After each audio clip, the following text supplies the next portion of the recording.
Welcome back to the Will Miles podcast. Today, we have got Michael Hickey talking about his life, the man who lives and sleeps inside his car. I hope you enjoy the podcast. It should be a good one. Enjoy. I appreciate you coming on such short notice. I've been following your account for quite a long time now, actually, and I've really been blown away by just the consistency of it. To say you're living in a car and just kind of getting about doing all this crazy stuff, to say you're uploading content every single day, it's unbelievable. But whereabouts are you now? Are you in California at the minute? I'm actually in Oregon, and I'm Oregon. staying. I'm currently, obviously I'm not in the car right now. I'm staying at my buddy's. Yeah. He has a guest house. He's letting me stay in for a week, so I'm just Yeah. staying here, kind of house sitting. But yeah, I'm just chilling. Yeah, no, definitely. I saw that you had a little house out in Oregon, didn't you? A little outside in the woods or something like that a couple of years ago. I saw something about that on your Instagram. How did that come about? How did you end up living there? Yeah, the tiny home in Oregon. Yeah. I worked at a dispensary, and the owner of the dispensary had a tiny home, and basically he was just letting me rent it, and I moved it into an RV park, and I was living in it there.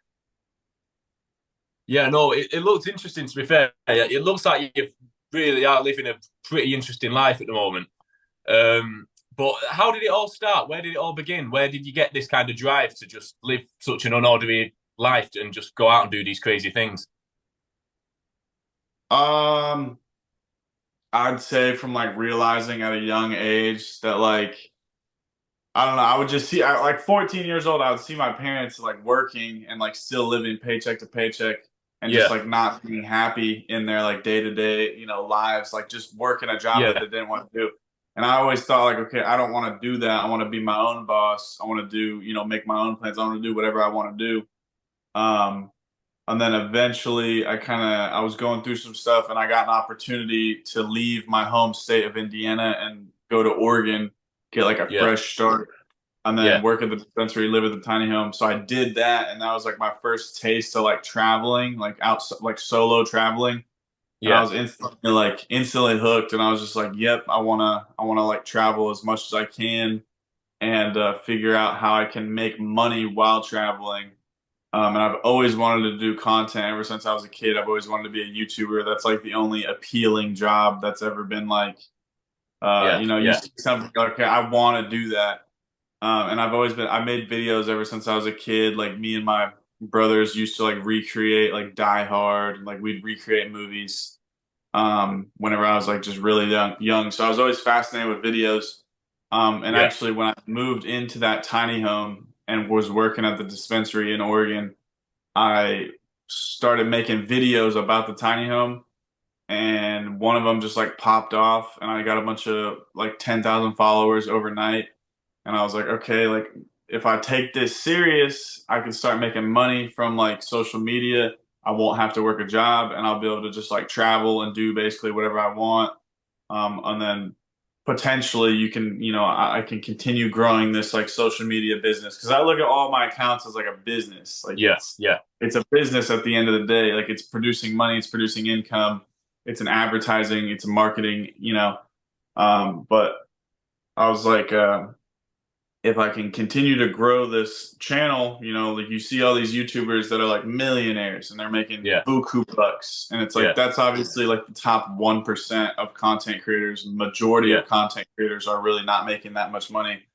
But the goal is just to keep climbing the ladder and keep going up to that yeah, upper echelon of content creators and be able to, I really just want to buy all my family, everyone in my family a car, all my friends a car, like yeah, Mr. Beast style. Steve will do it.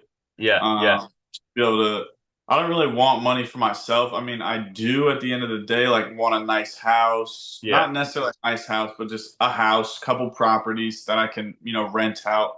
And yeah, then, but I really just want to make money just to like be able to give it back to my friends and family. Like I want to buy everyone a nice, reliable car, and then maybe once I become like multi-millionaire, I'll be able to buy them all like sports cars, all their dream cars, and yeah, maybe like if I get really really rich, I'll be able to buy my mom a house, yeah. and then just start being able to give away houses and shit like that. Yeah, no, definitely. I can see you doing it, but honestly, you've got the potential. I can see that kind of Mr. Beast element to your videos and stuff like that. They're very selfless. They're very kind of, you're doing it for other people and stuff like that. But how old are you at the minute? 24. I just turned 24. Just turned 24. Yeah, I've just turned 19, so I'm kind of on the same kind of not the same trajectory, but I do want to do obviously the YouTube stuff like that, podcasting. I do music and stuff, and but the traveling thing is something I really do want to do, and just creating content every day is something I do aspire to. So that's why I've kind of gravitated towards your kind of stuff. But what do your family think of it, of what you're doing? That if they're kind of living normal lives and normal jobs, what do they kind of make of what you're kind of trying to pursue? What do you mean? Like, what do I think of what I'm doing currently? What do your family think? Yeah, what did they say? Oh, this is my family thing. I mean, Yeah, yeah, they're supportive. They've always been supportive. They just, they know I don't want to work like a traditional job or, yeah, follow the traditional way of, go to school, get a job, work there for 10 years, work your way up the ladder, and then, get a yeah, retirement fund. I've always just told everyone I'm just going to be a millionaire. Like there's yeah, never really been another option. I've just been like, yeah, I'll probably be a millionaire in a couple of years, so I don't have to yeah, worry about it. yeah, Like, oh, yeah, go to school. It's like, nah, I don't want to go to school. I want to be a millionaire. It's like yeah. I don't I really know really, how I'm gonna get there, but I just know I'm gonna get there. And like recently, I've kind of been planning, how to do it. And yeah, what sucks is like nowadays people aren't really becoming millionaires off views anymore. You have to be selling something. You have to have a product. You have to have a yeah, business that you're promoting. You yeah, have to be promoting something. You can get 100 million views and get paid like $1,000.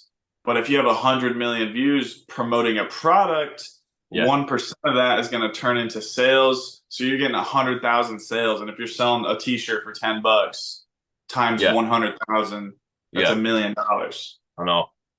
That's the thing. Again, I relate to that about just kind of thinking I am going to do it, but I don't quite know yet. And people kind of look and think, "Well, like, how are you going to do it?" Because they're not accustomed to not having a set out strategy to do it. But I mean, a lot of the time, like you said, with sales, there's a lot of stuff going around, a lot of scams, a lot of things that a lot of creators that are just kind of scamming the audience and stuff like that. So I know what you mean. If it's just purely from views, you're not going to hit the same numbers that you do through sales and stuff like that. Have you ever had a normal job, a normal kind of thing? Have you done work in retail or anything like that?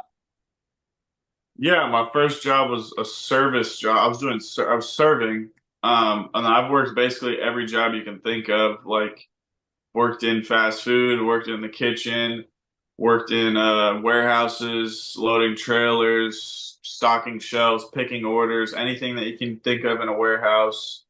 A lot of sales jobs. I've done Yeah, solar. I've done pest control, door to door, cold call, life insurance. Uh, Freaking phone sales. yeah, Um, and yeah, I've worked basically any job that you can probably think of. Dispensary, worked at the dispensary, worked at Walmart, grocery store. Um, I've done a lot, and I've always been about my bag. Like ever since I was like a kid, I was always like in first grade, I was buying people's like little Nintendo iPod Nanos off of them or like little iPod Touch. yeah, First grade all through elementary school, I was buying electronics off kids and reselling them on eBay.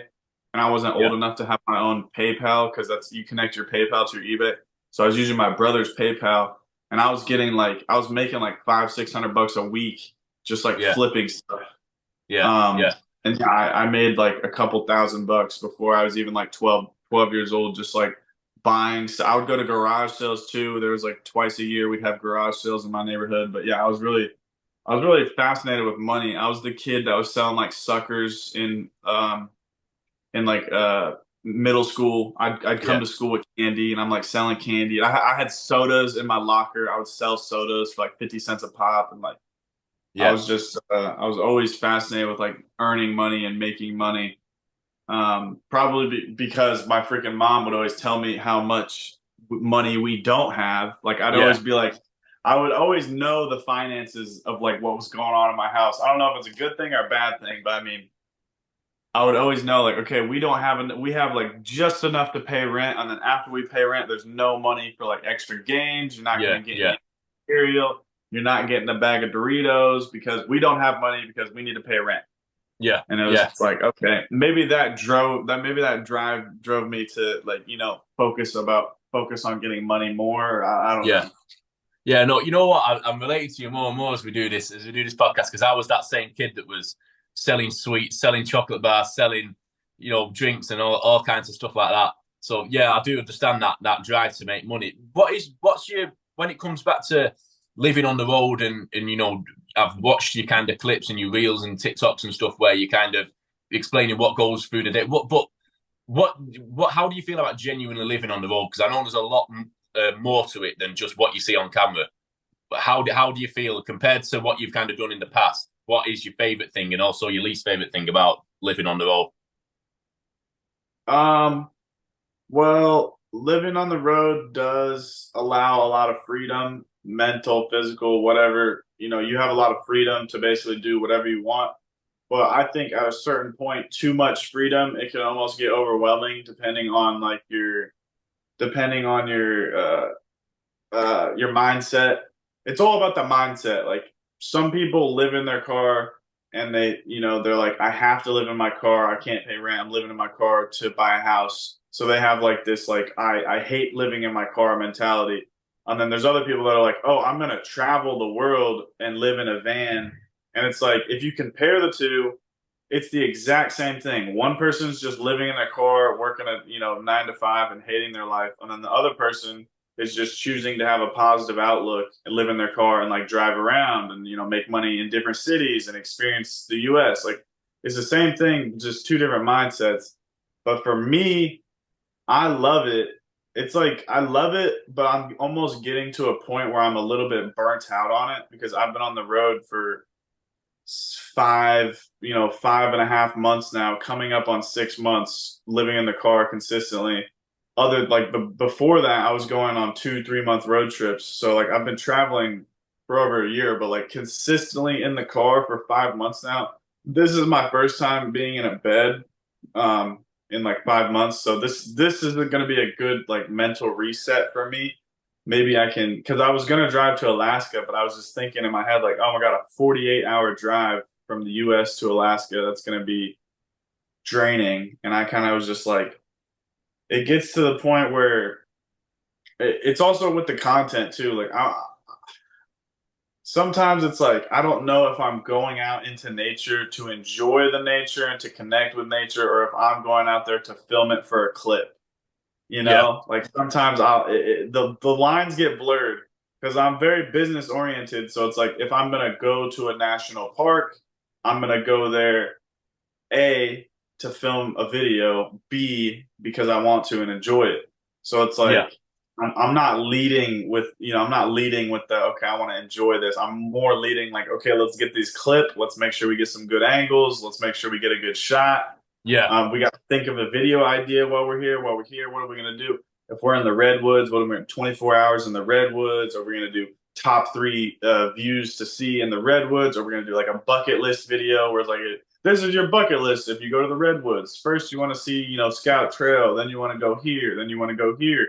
There's paved roads here. There's not paved roads here. Here you need a reservation.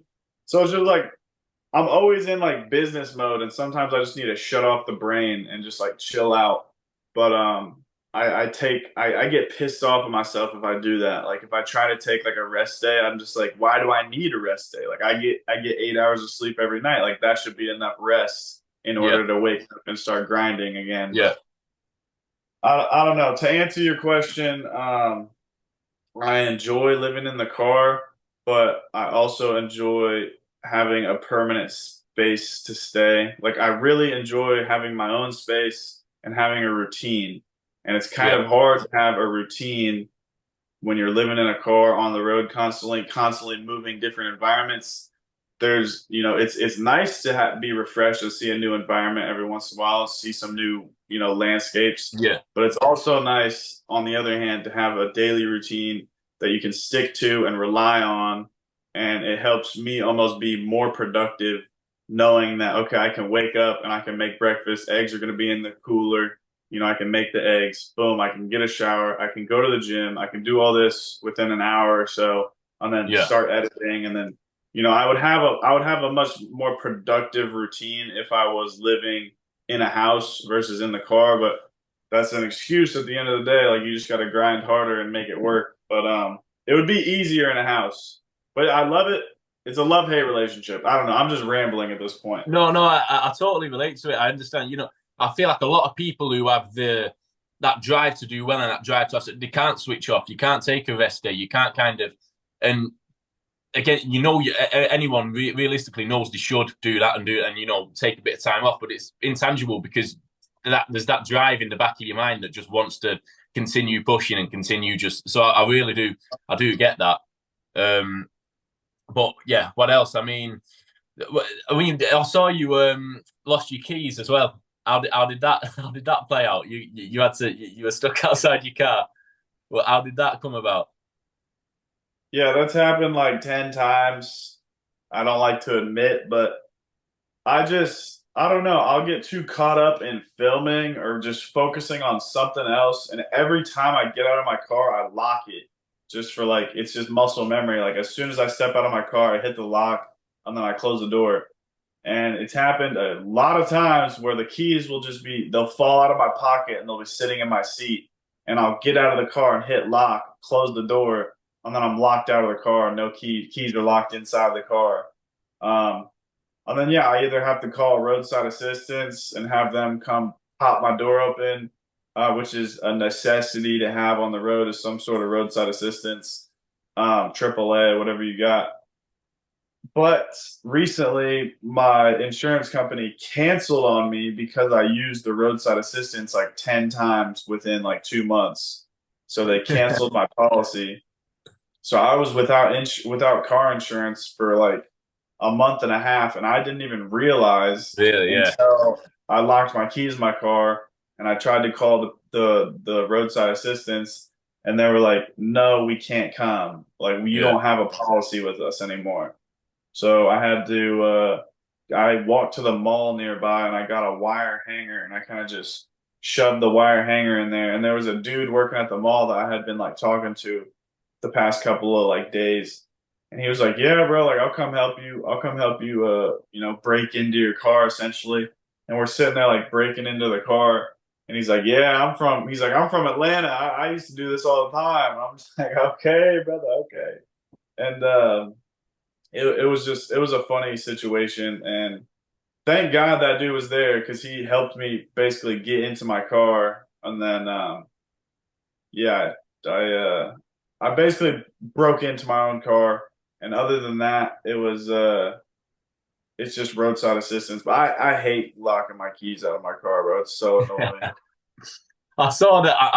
To be fair, while you're breaking into your own car, it'd have been funny if police or someone turned up and said, "What you doing?" and you had to prove it was yours, because it's not a situation you see every day, is it? But I saw that there was a policeman came and asked you to move or something like that. They came up to you while you were in a Walmart car park or somewhere like that. But how often do you get stopped or approached by anyone asking you to move on, or police get called or anything like I mean, every once in a while, I just try to stay away from Walmarts. And after you've been doing it for a while, you kind of know where to park or where not to park. that? It's pretty easy to tell if you're in like the best spot. I personally think the best spot is like drive into like a super nice neighborhood and just find a road that like doesn't have houses on it. Like, say there's houses only on this side of the road and just park Yeah, on the other side of the road. yeah. Just park Um, there.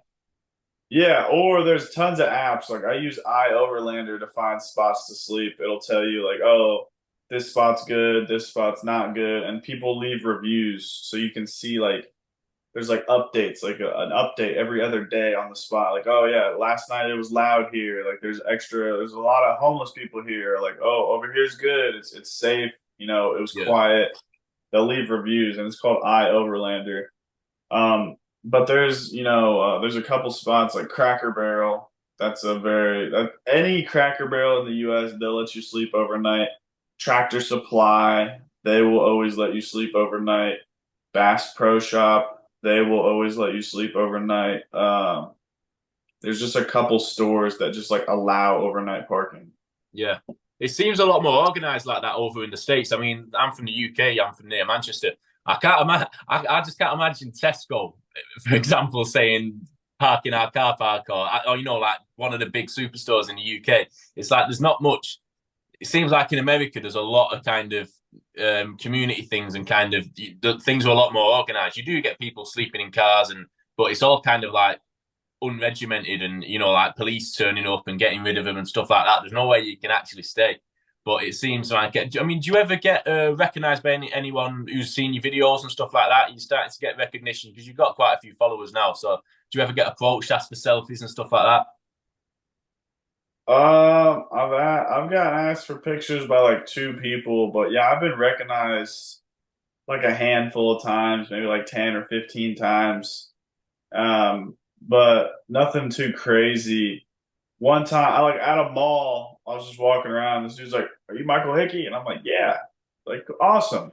Like, it's just, it's like being seen is like it's almost just like the universe is telling you like, okay, you're moving in the right direction. Like it feels great. It's like, okay, what I'm doing is like real, like it's like recognition for Yeah, all the yeah, work that you get to put in. It's like, okay, wow, okay, people are actually seeing it. It's actually getting out there because like it doesn't feel real when like you're just looking at a number on a screen. Like yeah. say a video gets 30 million views, and it's like you can't fathom what 30 30 million million people, people. or even a million, like even 250,000, like you can't really fathom like that. But like if you just put like 10,000 people in a room and And yeah, that would be insane. Like you'd be like, wow, like this isn't crazy. And it's like every video at least gets 10,000 views. But yeah, I don't know. It's definitely an ego boost. Definitely boosts the ego when you see people. Like I remember one time I do a lot of live streams on yeah, kick.com/Michael Hickey. But I was live streaming in a parking lot just cooking food. And this one dude pulled up and was like, "Yo, you do the car camping videos, right?" And I was like, "Yeah." And then we talked for a little bit. And then literally 5 minutes later, two chicks pulled up and they're like, "Oh my God, like I saw you on my For You page on TikTok." And I was like, "Yeah, that's me." And then like 5 minutes later, another person pulled up, like three people in a row. And I was just yeah, like, wow, that was insane. But that was the most that it's ever like that's the most I've ever had in like within a short amount of time. Normally it's like once a month or like yeah, once every depending on how much I'm getting out. yeah, Sometimes if I'm out and about and but yeah, definitely a good feeling. yeah. Would you want to reach that kind? I mean, you're getting, you know, a little bit of publicity, a little bit of, you know, people recognizing stuff like that. Would you want to reach the like proper big time, like Mr. Beast or these top content creators? Would you enjoy that level of fame and scrutiny, or would you kind of want to back off a little bit at that point? I don't know. I personally right now I would say yes, I would enjoy it. I would love it. That's what I'm working towards. Um, but at the end of the day, like I do hope I reach that amount, but I'm not really that popular on YouTube, like long form YouTube, and I think that's what really makes Mr. Beast. Mr. Beast does like TikToks and shorts, but he's known for his long form YouTube videos that Yeah, gets hundreds of millions of views, and I feel like that is more credible than like a TikTok video getting 100 million views. It is a yeah, lot more credible because it's harder to get people to watch your long form content. yeah. Then But sure. basically, what I'm trying to say is like I don't think like a TikToker can be as famous as like Mr. Beast or like a YouTuber or like a YouTube Shorts person. Yeah, I think, and I also think it's harder. Like I don't think you can really break into the mainstream media as easily now because it's so like washed or it's there's just a lot of like TikTokers. Like there's probably like TikTokers with over 10 million followers. There's a shit ton nowadays.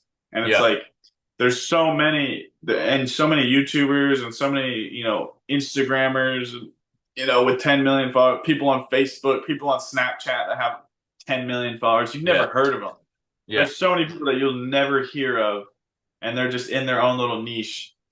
I just don't really think you can get like famous anymore off of social media. yeah, Unless like I said, unless you're very rare. Like recently we all just saw Sketch blow up. Um, the hot Tua girl, she just blew up. She had her viral moment. There's just a lot of people that have been blowing up randomly, yeah, and it's like it's luck, and it's luck mixed with hard work, mixed with right timing, mixed with like a lot of different things that like formulate into this viral moment that just skyrockets somebody's career. But yeah. No, yeah, I don't know. I mean, yeah, no, definitely. I mean, it's like you said, at the moment, it's so diluted. It's so kind of just random and different people kind of, it's just kind of like that girl getting interviewed or, just anyone that's just kind of, they blow up out of nothing and there's no talent to back it up. So they'll get that one moment of fame but there's no kind of, there's nothing behind it. So they can't continue with a career and stuff like that. But I mean, like, if Yeah, you look back on Logan Paul, Jake Paul, KSI, them kind of people, they were doing it before it was like everyone did it. So they just kept I mean they have secured that spot. They are still up there. They are still thinking. But I think now with the internet and the way things are going, the way that people's attention spans are so short, people's kind of way of viewing the world is just literally through a screen, and that's why you can't. If you're making long videos and you're making stuff, people they're not interested in it anymore, and they purely just want 10 seconds and then they'll swipe, 10 seconds and they'll swipe. What's your opinion on the internet and social media and how it's changed the world, and where do you think it's going to lead us? I hate it. I absolutely hate it. Like I hate scrolling on TikTok, Instagram, or anything. I want to be the supplier, not the consumer. Like I Yeah, want to be no, providing I the agree with content. that. I don't want to be watching the content. Yeah, definitely. Um, it's draining. It's just like I don't know. You get like this consumerism mindset where you're like everything you see, you're like I want that, or like Yeah, somebody has like a super hot girlfriend, you're like oh I want a super hot girlfriend, or like they have a nice car, oh I want a super nice car, oh they have yeah, $10 million in the bank and a mansion and a beautiful family. It's like I want all that now. Like yeah. it I know. makes people greedy, makes people jealous, makes people envious, and it also And makes people lazy. half the time it isn't real as well. That's the problem. Half the time it's just companies to paying these people to drive around in Yeah, that hurricane and do this and do that and advertise this, and yeah. they don't even have anything. They're driving back to a normal house in a normal car. Well, that's the other thing. Like even like you get on social media and you're trying to sell yourself, so you're selling the best version of yourself. You're not necessarily showing any of your downfalls, and it's like you get like this fake reality of like, oh, everyone's so perfect on social media, and like, oh, look at this Kim Kardashian, she's has a beautiful family, and like she's never made a mistake, and like just Yeah, whatever. But I don't know. At the end of the day, it's a trap. Social media is a trap, and it's designed to steal your attention. And the longer you let it steal your attention, like the longer you're letting it win, the farther behind you're getting. Like I don't know. I'm very competitive, so it's like if I can wake up and I can like not look at my phone and I can work out, go ground, get some sun, take my vitamins, cook breakfast, like start editing immediately. Like if I can get ahead. I'm trying to yeah, think like, okay, what is somebody else that's making content doing right now? Like they're not waking up, hitting the gym first thing in the morning, drinking their gallon of water, getting their, protein in, getting their eggs in. Like maybe they are, maybe they aren't. I don't know. Like I'm just trying to beat them at the end of the day. Like yeah, I'm trying to do more. I'm not making one video a day. I'm trying to make 5 videos a day. yeah, Like or maybe I'll make one extremely quality video every day instead of pumping out five. But yeah, at the end of the day, social media is a trap. It's designed to it's a detriment to society. I don't like it at all. Um and I think it's bad. It's really, really, really, really, really bad for a lot of reasons. Like my nephews, they're like, 11, 12 years old. they'll come home from school and like I'll have a basketball, football. I'll be like, let's go play football. Let's go play basketball. Let's go shoot around at the park. Let's go ride the skateboards. Let's do anything. And they're like, no, I just want to hang on. I'm watching TikTok. And Yeah. oh, hang on. I'm watching YouTube shorts. And then like I'll walk away. I'll go do something for like an hour. I'll come back and they're in the same spot on the couch, hunched over, looking at the phone, swipe, swipe, swipe. Like they just become zombies because it's Yeah. like it's the instant dopamine hit. You don't have to work for the dopamine. You get instantly happy, and you don't have to work for it. And that's horrible. It's like it literally fries your brain, but Yeah. it's No, it brain does. rot. It But I does. don't know. I could talk crap on social media all day, but if No, we no, didn't have I social media, I wouldn't have a job.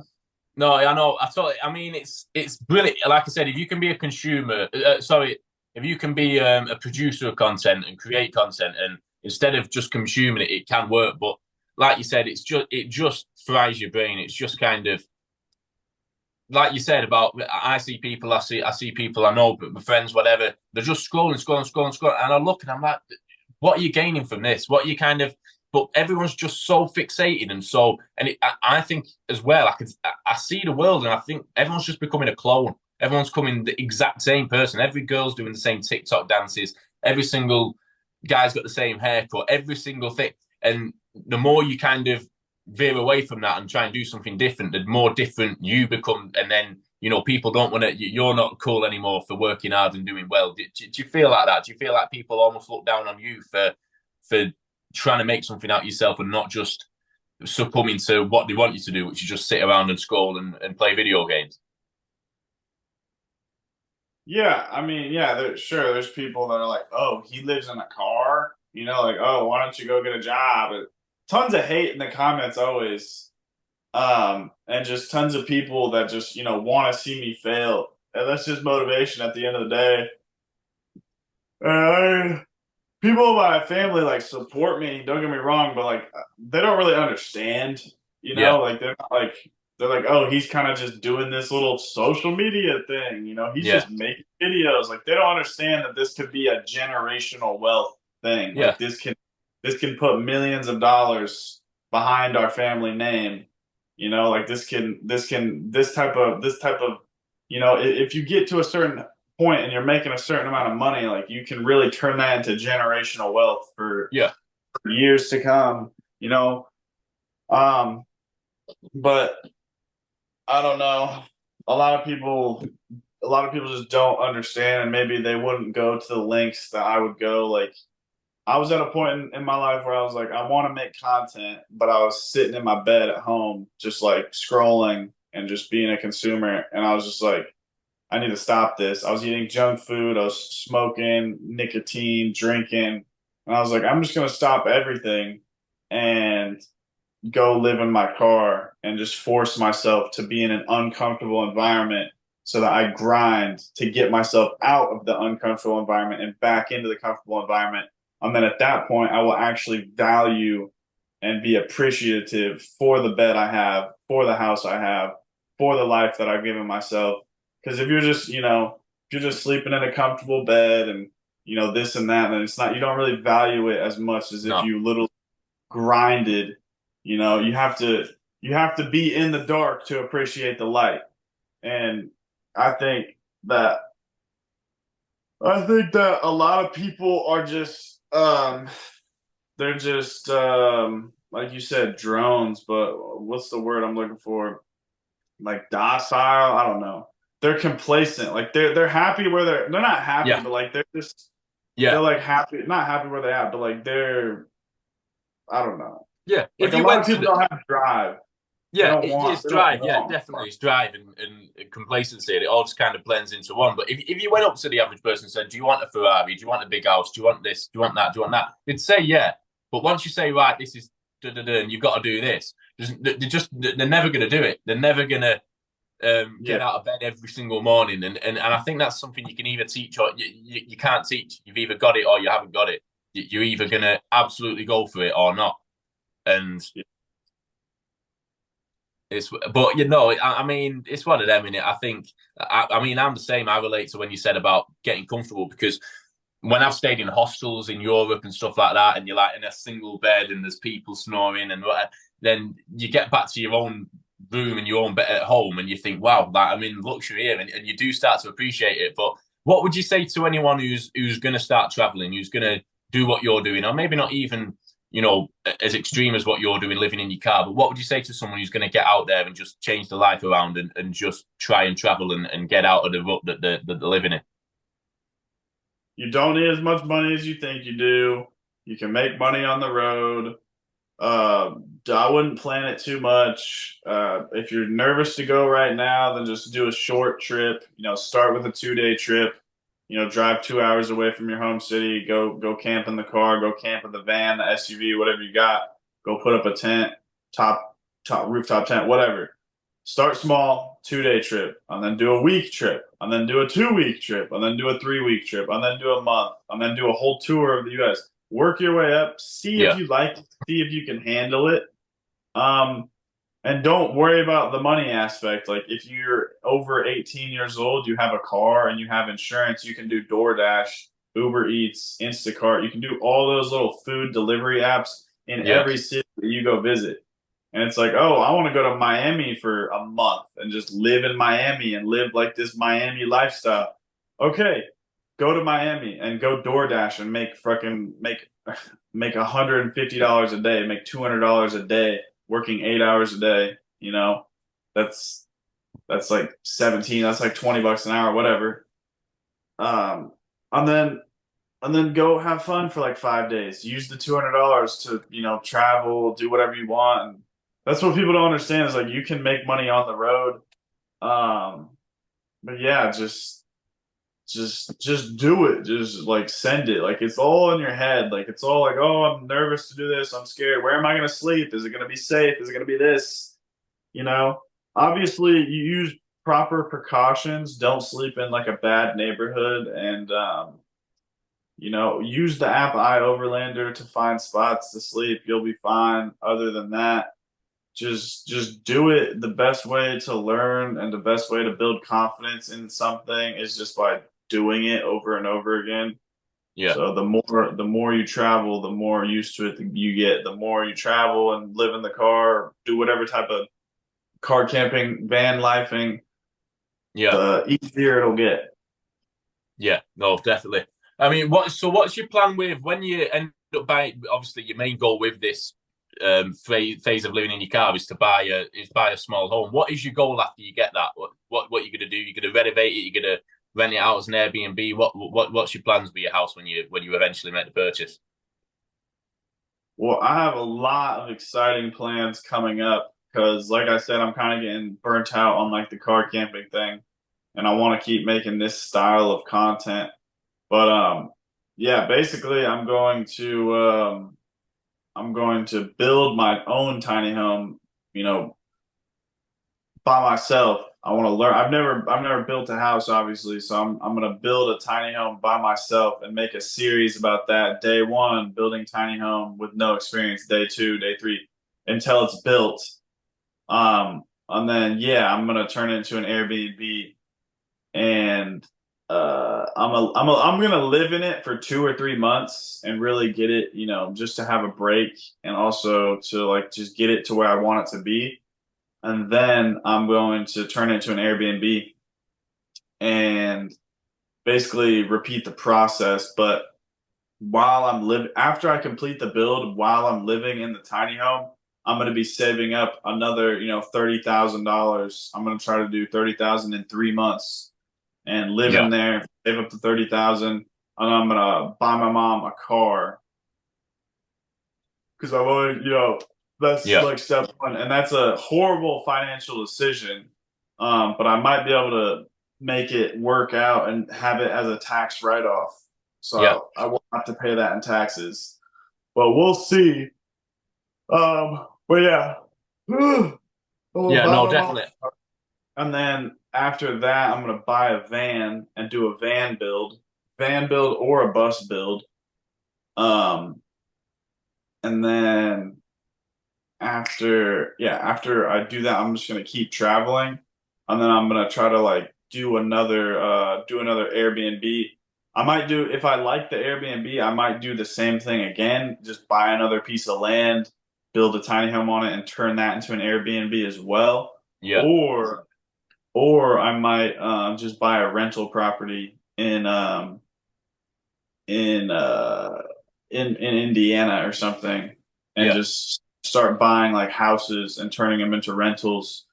But for content wise, I'm gonna build a tiny home and then save up, buy my mom a car. I might do a penny series where I start with like a penny or a paperclip and then like build my way up to $30,000 and then yeah, give it to my mom in a car. But that'll be the content, and then build a bus or an SUV or a I might do a minivan, a no build minivan, so I can go and Uber people. I think that would be fun content, yeah, like Ubering yeah. people, do like that cash cab or something. Um, but yeah, so tiny house build, van build, and then I want to buy a piece of land that's just in the woods and build a cabin or like do a survival shelter, some sort of like off-grid survival shelter, like Will Survives. If you've seen Will, like I used to watch a lot of Bear Grylls as a kid, and I've always like found it pretty Yeah. like fascinating to like go live in the woods or build survival shelters in the woods. Um, so yeah, I want to do those three things, and then here soon, here soon, I'm going to be flying to Fiji. Oh, Um, really? yeah, and this dude's gonna let me basically build a survival shelter on his land, so that'll be before everything. Like in Yeah, like that sounds cool. 2 or 3 weeks, I'm about to fly to Fiji and just start chopping down some trees or build some sort of survival shelter out there. Yeah, that sounds cool. Honestly, I look forward to that content coming out because, like I said, with the traveling and stuff like that, it's something I've done, and definitely getting on the property ladder as well. Something that's something I want to do because that's they're not building any more land. Is a phrase I've always kind of liked. So yeah, property ladder is a really good thing. I think it'd be cool if you went through, and you might have been there before, you might not, but down through Central America, down through Costa Rica, Honduras, Panama, Mexico, El Salvador, like them kind of places. I feel like that could really suit your content, and you could do some stuff down there. Have you ever considered going anywhere like that? I would love to. I'm just scared. I'm just nervous as a solo traveler, Yeah. going that far out. I just got my passport, so my Oh, really? first time. I haven't been outside of the U.S. yet. Yeah, and I'm in Oregon, so I'm about to drive up to Canada, and do some shit in Canada, and that'll be my first time outside of the country. Yeah. So on that, my next, I'll go to Mexico next because those are the closest ones, Yeah. and then after that, I might. Yeah, I want to do the longest highway in the world, the Pan American Highway. Starts in Yeah. Alaska and like goes all the way down to like through Brazil or Central America or yeah, Yeah. whatever. But No, that'd be cool. I Yeah, would that's like I would like a guide or something. If I was in like El Salvador, like that's pretty sad. I've heard that's a pretty like savage country, or at least it used to be. yeah. And I don't know. I just don't wouldn't want to get like murdered or some shit. I would need some Yeah. sort of like I would need an El Salvadorian to like kind of show me around. To show you, yeah.